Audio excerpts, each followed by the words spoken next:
আজকে আমি নিয়ে চলে এসেছি মাটন স্টাইলের চিকেন। সত্যি গরম ভাতের সাথে মাটনের মতন খেতে লাগে এটা। এভাবে অবশ্যই তোমরা একদিন ট্রাই করে খেয়ে দেখে আমাকে কমেন্টে জানাতে পারো যে তোমাদের কেমন লাগলো। তো চলো রেসিপিটা শেয়ার করে নিই জলদি।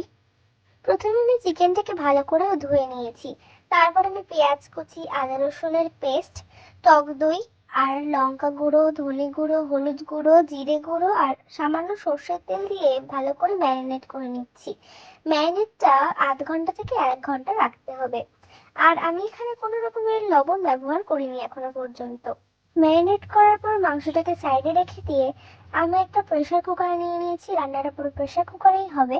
তো প্রেসার কুকারে আমি প্রথমে তেল গরম করে বড় বড় করে আমি আলুগুলোকে কেটে নিয়েছিলাম, একটা আলুকে 4 পিস করে। তো তারপরে সেই আলুগুলোকে আমি তেলে ভালো করে লাল লাল করে ভেজে নিচ্ছি। ভাজা আলুগুলো তুলে নিচ্ছি। আর সেই তেলেই গরম মশলা ফোড়ন দিয়ে নিয়েছি। গরম মশলাটা নেড়ে চেড়ে নেওয়ার পর তার মধ্যে আমি অল্প করে রসুন বাটা দিয়েছি। আর সেটাকে আমি হালকা করে ভেজে নিয়েছি। রসুনের কালারটা ব্রাউন হয়ে গেলে আমি এর মধ্যে পেঁয়াজ কুচি দিয়ে নিয়েছি। পেঁয়াজটা লাল লাল করে ভাজা হয়ে যেতে আমি এর মধ্যে টমেটো কুচি আর কিছু চেরা কাঁচা লঙ্কা দিয়ে নিচ্ছি। তারপর ম্যারিনেট করে রাখা চিকেনগুলোকে দিয়ে দিচ্ছি একে একে। ম্যারিনেট করা চিকেনগুলোকে দেওয়ার পরে ভালো করে নেড়ে চেড়ে নিতে হবে, তাতে নিচে না লেগে যায় আর ভালো করে যাতে মশলার সাথে মিক্সড হয়ে যায়। চিকেনগুলোকে কিছুক্ষণ কষিয়ে নেওয়ার পর আমি এর মধ্যে ভাজা আলুগুলোকে দিয়ে দিচ্ছি।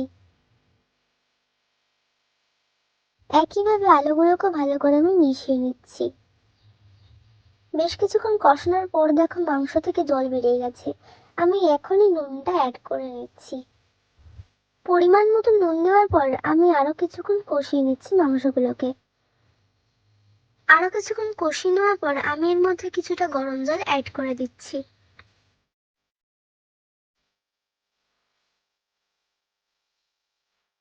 গরম জল অ্যাড করার পর বেশ কিছুক্ষণ নেড়ে চেড়ে নিচ্ছি। এবার প্রেসার কুকারের লিডটা বন্ধ করে দেবো।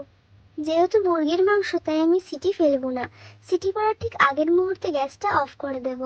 অফ করে দেওয়ার কিছুক্ষণ পর ঢাকাটা খুলে দেখো কত সুন্দর রং চলে এসেছে তরকারির। আবার কিছুক্ষণ গ্যাসটা জ্বেলে ফুটিয়ে নেব ভালো করে। এরপর আমি এর উপর থেকে অল্প করে জায়ফল গুঁড়ো অ্যাড করে দিয়েছি। আরো বেশ কিছুক্ষণ ফুটানোর পর আমি এর উপর থেকে গরম মশলা অ্যাড করে দিচ্ছি।